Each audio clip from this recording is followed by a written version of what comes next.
Alô? E aí, pessoal? Vou começar a palestra. Hoje vai ser uma palestra sobre um projeto bem grande de JavaScript, mais ou menos umas 20, 30 mil linhas de código, e que foi feito num prazo de 2 meses por 2 pessoas só, e quais foram os desafios reais disso. Então, para mim é um prazer enorme estar pela segunda vez nesse evento tão importante para Belo Horizonte, que é o Dev Day, cada vez mais bem organizado. E, me apresentando rapidinho, meu nome é Daniel Lopes, eu trabalho com desenvolvimento há mais ou menos uns 11 anos, talvez muita gente me conheça da comunidade de Ruby, mas, na verdade, o que eu faço é desenvolvimento focado em UI há bastante tempo, bem antes disso ser moda e etc., né, antes disso ser legal. Então, eu já trabalho com front-end, com esse modelo de Event-Driven Development e UI há mais ou menos uns 6, 7 anos, pegando a primeira parte de Flex, de Flash, etc., que hoje em dia é bem similar com os padrões que a gente conhece de JavaScript, né? O pessoal fala hoje de desacoplar módulos e etc., carregar as coisas em runtime assíncrono, patterns diferentes, etc., mas tudo isso não era muito diferente do que a gente fazia antes, né? E eu marquei ali designer em cima porque, apesar de também trabalhar com design visual e etc., e trabalhar com HTML, CSS e tudo isso, eu acho que o designer de software ele tem um comportamento um pouquinho diferente do designer gráfico convencional. E tudo que eu vou mostrar aqui é nada mais do que a minha humilde opinião sobre uma linguagem ou um subset de JavaScript e qual que é o papel que isso tem no mercado como um todo, né? Qual que é a realidade, o que a gente está passando por JavaScript hoje em dia, né? Então, nada aqui é lei, não estou aqui para vender consultoria, não estou aqui para explicar o que vocês têm que fazer e nem para definir o que é regra e o que não é. É só passar um pouquinho de experiência do que a gente viveu nos últimos projetos usando CoffeeScript. Mas CoffeeScript aqui é nada mais do que um gatilho, é só uma brecha para falar de uma coisa muito maior, que é onde que a gente está caminhando com JavaScript e onde que a gente está caminhando com front-end e client-side development. Certo? Então, quando a gente fala de CoffeeScript, o pessoal normalmente associa só com a parte da sintaxe, né? Então, a gente começa falando, é uma linguagem que serve para tirar algumas coisas que o pessoal normalmente não gosta em JavaScript, né? Então, você tira chaves, function, você tira parênteses, e no final você tem um modelo de closures e funções, vamos pensar assim, funções de primeira linha, muito parecido com Ruby ou com várias outras linguagens, né? A sintaxe é até a mesma. E é isso que você tem no final, né? Essa mudança o pessoal tende a gostar de CoffeeScript ou odiar CoffeeScript exatamente só por causa dessa mudança de design, mudança de experiência do usuário, a gente como desenvolvedor sendo o usuário. Então, por exemplo, se você tem alguma coisa de código real, que é um pouquinho mais elaborado do que um function estúpido, quando você converte isso para CoffeeScript, ele muda um pouquinho, às vezes fica mais claro, às vezes não fica tão mais claro, depende de quem está escrevendo. E depende do gosto de cada um também. E quando você tem um código que é um pouquinho mais complicado, não precisa ler tudo isso, mas um código que é de um projeto real e um projeto que precisa, de fato, fazer muita coisa em JavaScript, ou no client-side, seja qual for a linguagem que você vai usar, quando você converte para alguma coisa que tem uma sintaxe, da minha opinião, um pouquinho melhor, muda um pouquinho, fica mais fácil de entender, etc. Mas a gente cai numa coisa que é extremamente subjetivo, né?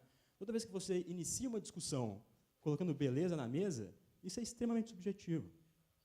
Eu posso achar essa foto linda, outras pessoas podem não achar. Eu posso gostar de vermelho, você pode gostar de amarelo, né? Não, toda vez que você defende um ponto de vista em cima de subjetivismo, a gente entra em círculos e não chega em lugar nenhum, né? E a gente gasta dias discutindo coisa que é gosto de cada um e não faz a menor diferença. E aí começa polêmica, né? E polêmica é péssimo para avançar um projeto. Então, a palestra de hoje a gente vai tirar tudo que é polêmica, beleza? Então, a gente não tem mamilos nessa palestra. A gente não vai falar de gosto pessoal, eu não vou falar do que eu gosto ou não de sintaxe, de API. E a gente cai direto num argumento que também é um dos principais argumentos do pessoal que defende e do pessoal que odeia CoffeeScript, ou qualquer subset de JavaScript, ou dialeto em cima de JavaScript, que é Coffee. Quem gosta de Python ou Ruby vai adorar Coffee, né? Mas, na verdade, não tem muito a ver. O pessoal costuma dizer, pô, Coffee era um cara desenvolvedor, um rubista, que não gostava de JavaScript, e ele criou um dialetozinho de Ruby, por exemplo, no client. Na prática, se a gente analisa Ruby historicamente, por que ele tem aquela sintaxe? Não é porque é bonito, porque o cara gostava de escrever daquele jeito, é porque ele copiou todas as linguagens de antes e todas as features que ele achava interessante da época. Python ou qualquer outra linguagem não é diferente. Então, por que eu vou inventar uma linguagem nova amanhã? Eu tenho que esquecer tudo que foi feito de interessante das outras e não posso copiar, né? Não tem nada que me impede disso. E CoffeeScript é exatamente isso. Ele não copia só Ruby, mas se você costuma usar um pouquinho, você percebe que ele copia várias features de outras linguagens, inclusive de Objective-C e várias outras linguagens que o pessoal, às vezes, não percebe. Então, deixando de lado o que é bonito e o que é feio, e cada um tem um ponto de vista próprio, uma coisa que é inegável, que ninguém consegue ir contra é a história. Mas na nossa área, a gente tem uma tendência muito grande de ignorar a história, né? Por exemplo, quem aqui já estudou Smalltalk, Lisp antigo, ou estudou as razões das coisas serem desenvolvidas? É muito pouca gente que se preocupa com isso. Porque a gente pensa que nossas ferramentas hoje são muito melhores que as da época, né? E a história não importa. Mas eu, pessoalmente, gosto bastante de estudar a história, e a história do JavaScript é um pouco recente, né? Então, se a gente... Opa, voltei um. Então, se a gente estuda a história um pouquinho de JavaScript, a gente cai nesse cara. Quem é esse cara? Alguém saberia dizer? Brendan Eich, exatamente. Brendan Eich foi contratado pelo Netscape em 1995 para implementar Scheme no browser. Para quem não sabe, Scheme é uma linguagem funcional, e Brendan Eich era, na época, um dos... ele tinha bastante gosto por um livro chamado SICP, que é um livro de desenvolvimento voltado para o paradigma funcional, e a motivação do Brendan Eich ter entrado para o Netscape era exatamente isso, implementar Scheme no browser. Depois de um ano dentro do Netscape, ele foi alocado em diversos projetos que não tinham nada a ver com Scheme no browser, mas depois de um ano, em 1995, foi exatamente o momento de explosão do Java, no momento que ele foi lançado e começou a ter uma certa tração. E depois de ter essa tração e etc., a direção do Netscape chegou para o Brendan Eich e falou: você precisa desenvolver alguma coisa que seja para Java o que VBScript foi para C++. E era essa a premissa inicial dele, né? E pequeno detalhe, ele teria que desenvolver essa linguagem porque ela era uma linguagem para amadores, não para profissionais, porque profissionais fariam Java Applets, né? E não foi muito bem isso que aconteceu. Então, com essa deadline, com esse limite difícil, esse cara, na verdade, esse cara com 2 semanas de trabalho, ele tinha, em 10 dias, na verdade, menos de 2 semanas, ele teve a excelente capacidade de fazer um mix de Scheme e Self e ainda conseguir jogar uma capazinha de JavaScript para o protótipo dele ser aprovado, né? Ou seja, JavaScript é terrível? Não sei, né? Não vou falar isso. Mas o resultado do que ele chegou tinha muito mérito embaixo, ainda mais em cima desse prazo tão complicado, desses deadlines tão complicados. Mas o que o próprio Brendan Eich costuma dizer é que a parte boa não é original e a parte original não é boa. Então, coloquei a referência ali embaixo exatamente para quem estiver duvidando dar uma olhada. E uma outra coisa que ele costuma dizer é que JavaScript é nada mais do que uma rapidinha de C e Self, literalmente, né, 10 dias. Então, a gente começa a perceber que em várias pessoas que conseguem ajudar o mercado a puxar para frente, a avançar, a gente tem exatamente purismo, o contrário de pragmatismo, né? O que eu costumo perceber do pessoal que defende ferrenhamente que JavaScript é uma linguagem excelente é um cara que passou os últimos 3, 4 anos quebrando a cabeça para aprender aquilo e agora ele defende conhecimento. Eu também aprendi JavaScript bem. Eu estou fazendo JavaScript há mais ou menos uns 5, 6 anos, quase que full time. Gosto de JavaScript? Não, acho horrível, né? Acho extremamente problemático e vai ser exatamente sobre isso que a gente vai falar aqui. Por que eu, num dos meus últimos projetos, que era um projeto complicado, acabei adotando Coffee como a única linguagem, né? E, na verdade, poderia ter sido qualquer outra coisa, poderia ser ClojureScript, poderia ser qualquer outro subset de JavaScript, mas por que não JavaScript, né? Por que evitar JavaScript uma coisa nessa proporção? Esse projeto, infelizmente, não posso falar o nome, mas é um projeto para um cliente que provavelmente todo mundo aqui conhece e já ouviu falar, mas era um contrato muito importante para a empresa que eu estava trabalhando na época, então era um contrato que envolvia dinheiro, bastante dinheiro, e que era um protótipo inicial de uma coisa que ia entrar em produção sim, que ia ter usuário ativo naquilo, usuário real, ia substituir uma coisa que não funcionava, que tinha sido feito pela Adobe, já funcionava em outras situações com iOS, etc. Mas a gente tinha que implementar isso só com tecnologias do browser, e depois disso esse projeto ia evoluir por anos, né? Então, a responsabilidade do cliente era minha, eu não poderia queimar o cliente para essa empresa, que era uma empresa que eu considerava importante na época. Então, era um projeto que a gente tinha menos de 2 meses de prazo, um escopo totalmente fixo, escrito no contrato, quase que o backlog no contrato, e depois a gente tinha um deadline de mais ou menos 800 horas, contando o número de pessoas que a gente tinha no projeto. Então, a gente teria eu cuidando do front-end inteiro e da parte de design também, e um outro camarada cuidando do back-end em Java e etc., se a gente fosse precisar. E a gente dependia fortemente de coisas alfa no browser, nem beta ainda. Então, coisas como a API de detecção se era offline, online, o browser, fazer funcionar app cache igual em todos os browsers, fazer funcionar local storage igual em todos os browsers, suporte a mobile, principalmente em tablet e desktop, tinha que ser exatamente igual. Na verdade, tinha que ser melhor em tablets. E esses são, para quem já tentou fazer um aplicativo nessa situação, que depende de coisas que são extremamente alfa e que muda o tempo inteiro, a cada draft novo que sai, ou qualquer release novo do browser, as coisas mudam, é uma situação bem complicada, né? Então, sabendo que o cliente seria responsabilidade minha por um certo tempo, mas eu não poderia também ficar nesse projeto, isso era uma outra premissa que a gente tinha. Então, eu poderia ficar nesse projeto durante os 3 primeiros meses, mas depois eu teria que sair, e outras pessoas do time entrariam para mexer nele. Talvez pessoal que não mexesse tanto com JavaScript, etc. E pensando nisso, qual que foi a decisão? Na verdade, eu não consultei ninguém se eu poderia usar CoffeeScript ou não. Eu passei o fim de semana implementando uma infraestruturazinha para usar CoffeeScript no projeto que não tinha nada de back-end envolvido. Então, isso era uma outra premissa. A minha outra linguagem que eu tenho mais fluência é Ruby, mas tinha no contrato que a gente não poderia usar Ruby de jeito nenhum, né, porque estava bem forte isso lá. A única coisa que a gente poderia usar de back-end seria Java, e um framework específico de Java, não poderia nem alterar o framework.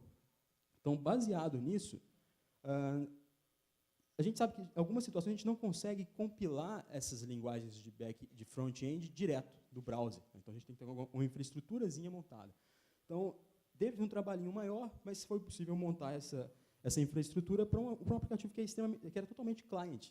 Não ia ter integração nenhuma, não ia ter nada de back-end, nada de Java, nada de PHP, nada de Ruby no código do projeto. Esse projeto ia comunicar com um outro projeto que é muito parecido com o que o pessoal conhece de RIA, ou de Rich Internet Application, de Flex, Flash, etc. E aí a gente, para não defender, mas para imaginar um ambiente ideal para conseguir puxar algumas coisas que eram interessantes de Flex ou de outras tecnologias que a gente conseguia desenvolver, client-side applications que crescem, né? Hoje é muito bonito o pessoal falar, JavaScript dá para fazer Rich Internet Application? Dá. Mas há 3 anos atrás a gente não conseguia quase que concatenar os arquivos, separar em vários arquivos, né? Então a gente tende a falar da coisa que a gente tem hoje como se fosse o default há anos, né? O que na verdade é completamente o contrário. Há 3 anos atrás, a gente mal conseguia fazer coisas que eram básicas de outros projetos que tendem a ter vários módulos, né? Como é que você vai desenvolver um RP, por exemplo, coisas que o pessoal desenvolvia em Flex, você não consegue carregar fácil módulos assíncronos, né? Isso é recente, vamos supor, 3 anos atrás, né? Então, essas eram algumas coisas que eu sabia que nesse projeto talvez ia ter necessidade. Então, puxar esses detalhes, puxar esses comportamentos que em projetos em Flex eram interessantes, talvez eu conseguisse ter algum benefício se eu puxasse isso também para JavaScript, nesse projeto específico, né? E uma das motivações maiores para usar Coffee, nesse caso, falando de Coffee, não de outras sublinguagens ou dialetos, uma das maiores motivações, ou dos maiores benefícios, na minha opinião, são convenções. Como assim convenções? Quando você pega JavaScript e tem uma necessidade de fazer isso, você tem ali um objeto, esse objeto vai dar origem a 2 instâncias, né? Civic e Mondew. Lá tem um function chamado car que vai dar origem a duas instâncias. Como é que eu implemento isso? Eu posso implementar assim, né? O meu car tem o seu próprio escopo, então, dentro disso, como ele é um objeto de primeira classe, eu consigo criar algumas coisas em cima dele. Variáveis de instâncias, simular métodos e etc. Uma outra forma de fazer isso poderia ser assim, né? Eu posso manipular direto o prototype desse car, naquela linha mais embaixo, depois do construtor. Posso manipular o prototype dele e injetar o comportamento direto no prototype. Qualquer instância que eu criar a partir desse cara, ele vai ter o mesmo comportamento. Eu posso fazer assim, e eu posso fazer assim, né? Mas eu posso fazer de mais umas 10 formas diferentes. Agora, imagine uma situação onde você vai ter 5, 6 desenvolvedores, cada um com a sua própria forma de fazer as coisas, né? Qual o resultado que você tem para entender esse código? Você passa o dia inteiro tentando abstrair e entender o porquê que que alguém fez daquela forma, né? E depois que você entende, aí você pode, de fato, começar a criar novos comportamentos ou dar manutenção naquilo. Então, uma das coisas, do meu ponto de vista, que é absolutamente falho em JavaScript são convenções. Você não tem convenção para nada, porque ela não foi feita para fazer esse tipo de abstração, esse tipo de aplicação, né? Então, a gente começa a tentar criar essas abstrações. Tudo que a gente mostrou ali atrás são nada mais do que abstrações em cima de algumas coisas boas que o Brendan Eich conseguiu enfiar dentro da linguagem. Mas se eu tenho uma convenção, e a forma principal de criar um objeto é desse jeito, toda vez que eu estiver criando um objeto, ele vai ser assim. Quando ele sair da convenção e estiver usando uma outra forma diferente, aí que vai ser a exceção. E aí eu paro para analisar qual a motivação disso. Então, é o tipo de coisa... Eu tento pensar numa linguagem como design de interface. O visual da linguagem é como se fossem os botõezinhos com as cores e etc. Mas isso não define a experiência completa. O que define a experiência completa é se você clica nos botõezinhos e as coisas funcionam. Esse tipo de coisa você não percebe à primeira vista. Porque, obviamente, não é o visual, você não percebe à primeira vista, só quando você vai usando. Então, é o tipo de situação que convenções você não percebe de imediato, mas num projeto um pouquinho maior ou um pouquinho mais de tempo, ou que tem situações onde pessoas que não são acostumadas com JavaScript precisam desenvolver, você começa a perceber essas coisas. Outra situação comum em JavaScript, que é problemático em JavaScript, é o escopo, né? Não sei se todo mundo já teve a oportunidade de ensinar um pouquinho de JavaScript para outra pessoa, e toda vez que você para ensinar o this, você tem problemas complicados. Então, começando. Todo mundo sabe que eu não posso esquecer um var em JavaScript, porque JavaScript isso vira global, né? Vira um global, está vazando alguma coisa para um escopo externo. Então, o que a gente faz? Coloca o var sempre. Uma outra forma de escrever é se você coloca o var na frente e separa tudo dessa forma. Mas o que a gente consegue ver aqui? Eu tenho um escopo global, na verdade, um escopo fora, depois tem um function, esse function tem um escopo diferente do que está fora, porque functions têm seu próprio escopo, e ali dentro, o meu full jump de function não deve conflitar com o de fora. Então, tudo que eu programar ali dentro não vai ter problema. Obviamente, isso está num slide só, está numa única olhada. Mas imagina que você está numa situação onde você tem muito código, um camuflando o outro, às vezes até em arquivos diferentes, e por alguma razão você nomeou as variáveis com nomes iguais sem querer. Não era a ideia, né? E aí você fazendo o seu copy-paste lá, ou no Vim, você movendo as linhas de lugar, ou num TextMate movendo as linhas de lugar, e etc., você move a linha para cima e esquece um ponto e vírgula. Ou então a vírgula. Então, aqui embaixo eu tenho um global, o base. E aí está fudido, né? Se você descobrir isso, está ferrado, porque o resultado ele vai imprimir exatamente o que você alterando de fora. Se você tem várias abstrações nisso, é uma situação extremamente problemática, né? Então, o resultado seria esse. Não sei se todo mundo percebeu, mas ali faltou uma vírgula no not bar lá, o de baixo virou um global, e então ele estaria alterando lá de fora, o próximo escopo, o escopo mais próximo, né? E isso é extremamente problemático. Isso é problemático? Isso é um erro de digitação. Beleza, é um erro de digitação, imagina que você está numa equipe que ninguém comete esse tipo de erro. Ótimo. Então, vamos passar para mais um exemplo de escopo problemático em JavaScript, né? A maioria do pessoal que sabe um pouquinho de JavaScript sabe um pouquinho de jQuery também. Alguém consegue achar um problema nesse slide?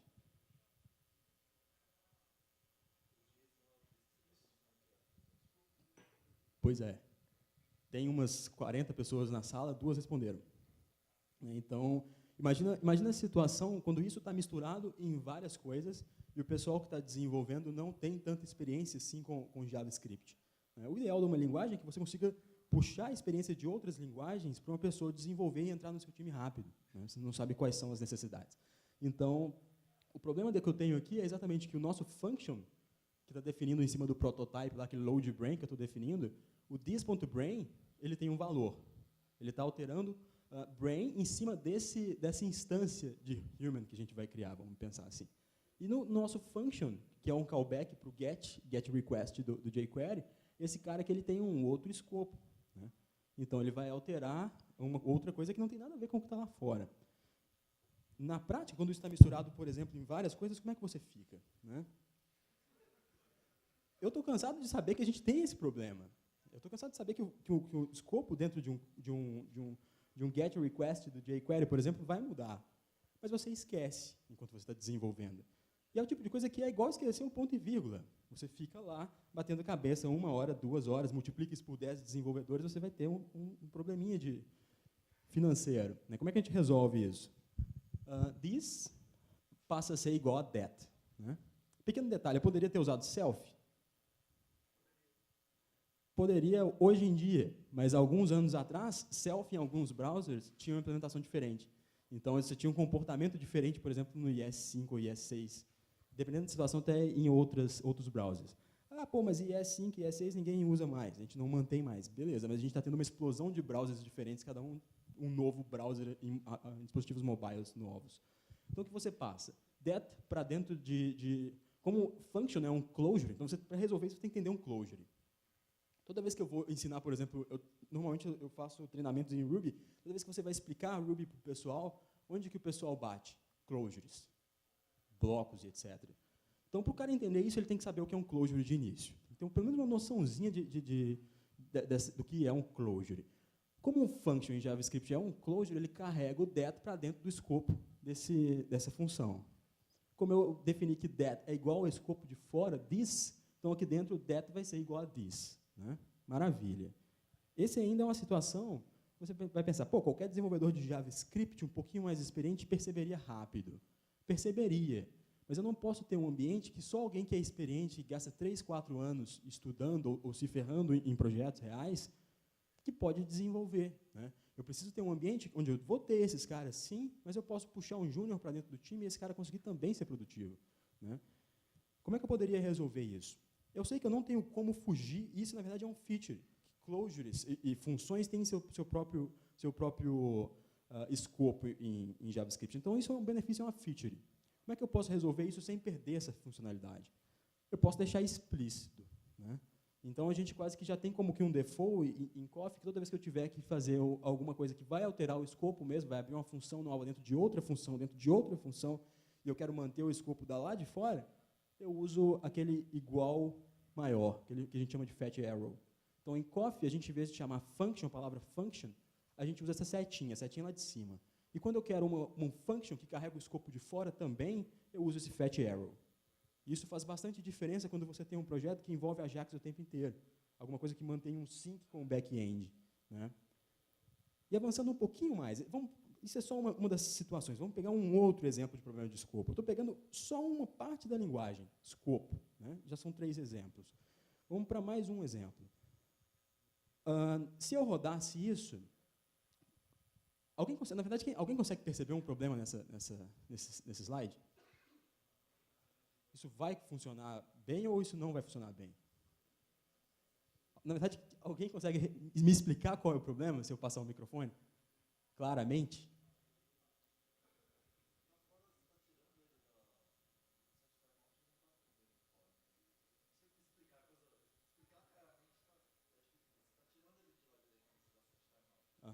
Uhum.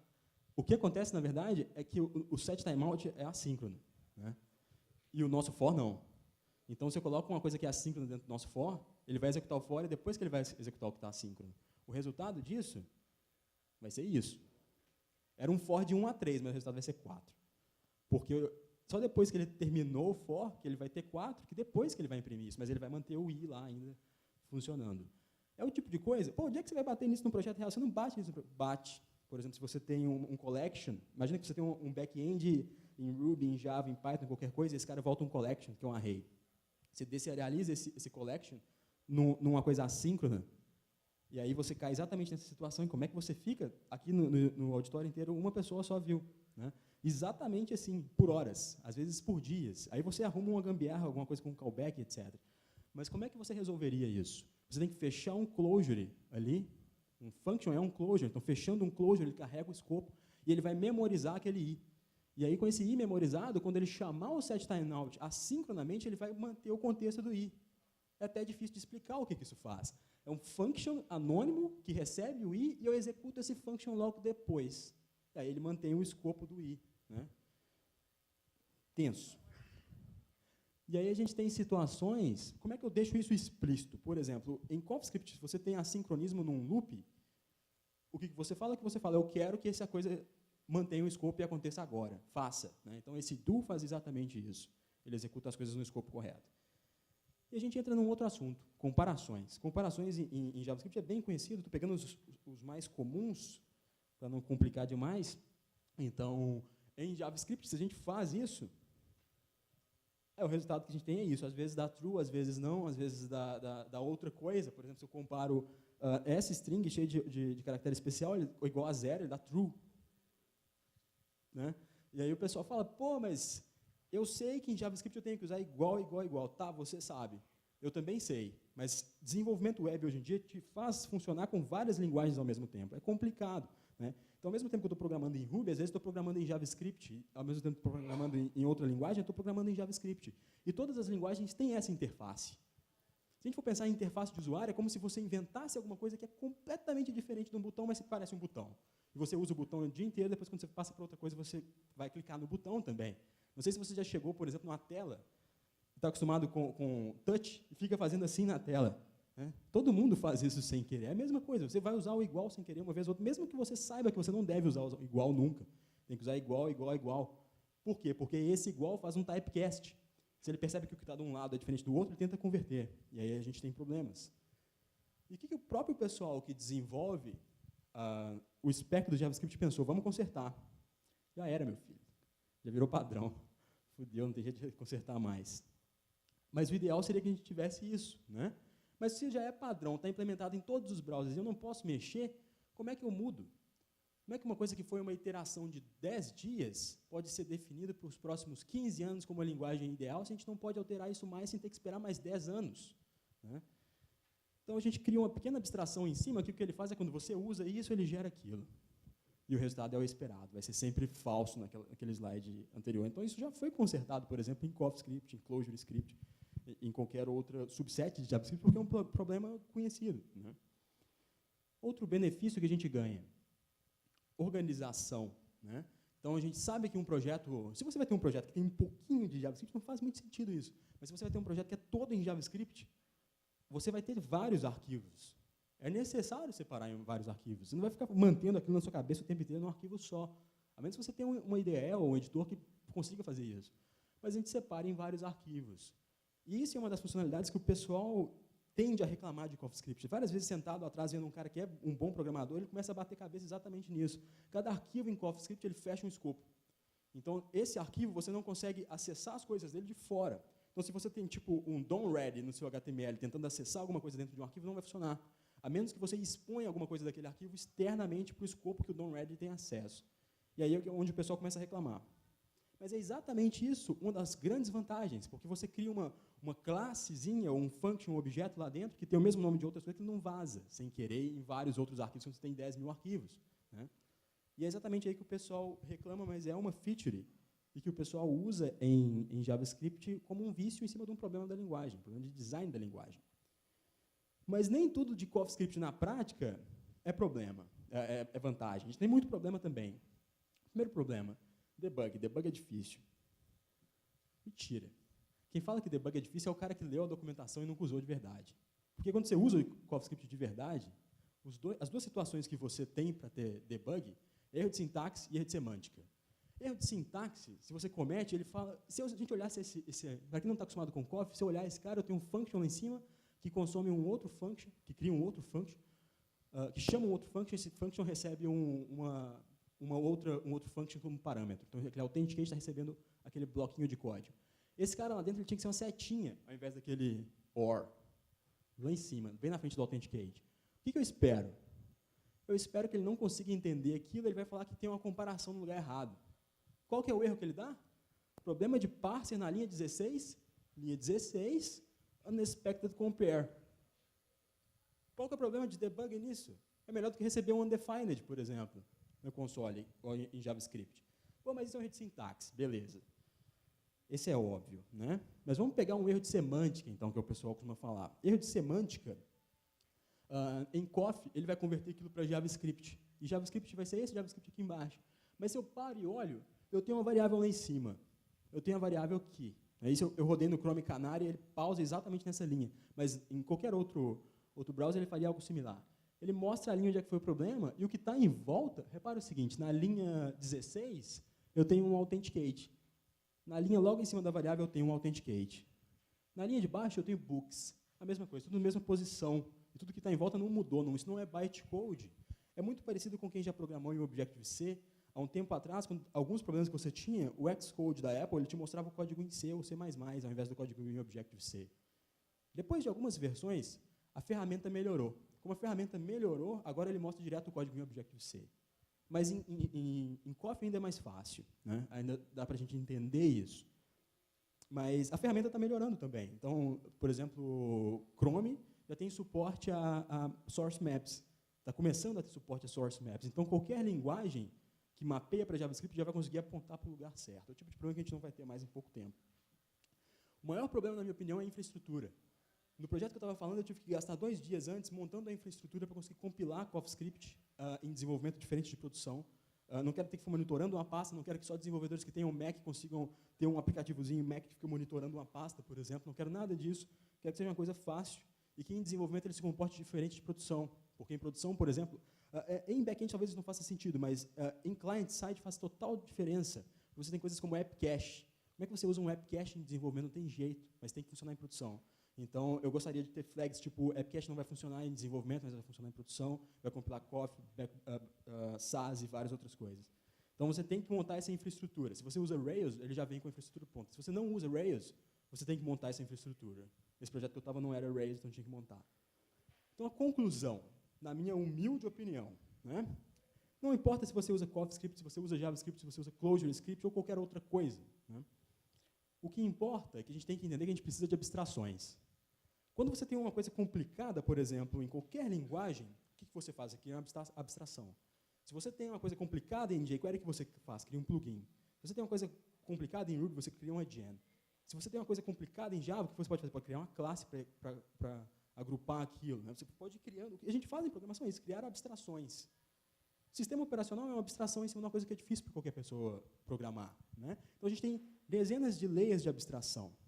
JavaScript não é perfeito, a gente precisa de abstrações. A gente sabe que JavaScript não é perfeito, é por isso que a gente assiste palestras ou entrevistas do Brendan Eich, ele quase que implora o pessoal para usar alguma coisa como CoffeeScript, ClojureScript, etc. Porque nós somos os usuários. No bonitinho de Lean Startup, quando um usuário não usa uma feature que você faz, o que você faz com a feature? Você não usa mais, você apaga, você não mantém aquilo, né? Você tira do projeto. Então, a ideia do Brendan Eich e do pessoal envolvido na criação de JavaScript é que a única chance que eles têm de escutar a comunidade, escutar os clientes, o que eles estão esperando, é se esses clientes mostrarem o que eles precisam. Então, quando a gente mostra, por exemplo, que eu quero ter algum jeito de implementar um function diferente, eu quero arrumar o problema de escopo, eu quero arrumar o problema de igualdade, é assim que eles vão saber que onde que eles têm que apontar para daqui a 10 anos, para quando o JavaScript próximo release for o padrão. Mas ninguém pode esperar 10 anos, o projeto é daqui a 2 meses, eu preciso poder usar isso hoje. Porque o projeto vai durar 10 anos, mas não o deadline inicial, né? Então, CoffeeScript, ClojureScript ou qualquer abstração em cima de JavaScript é exatamente isso. É como se fosse um C em cima de um assembler. Não é o ideal ainda, mas é um próximo passo, é progresso, né? E a gente também precisa evoluir as nossas ferramentas. Por que desenvolvimento web é tão complicado? Por que o projeto atrasa? Por que o projeto fica difícil de manter? Não é porque a gente não usa Agile, não é porque a gente não usa Lean, não é nada disso, né? A gente está usando isso e qual foi o resultado? Continua dando merda do mesmo jeito.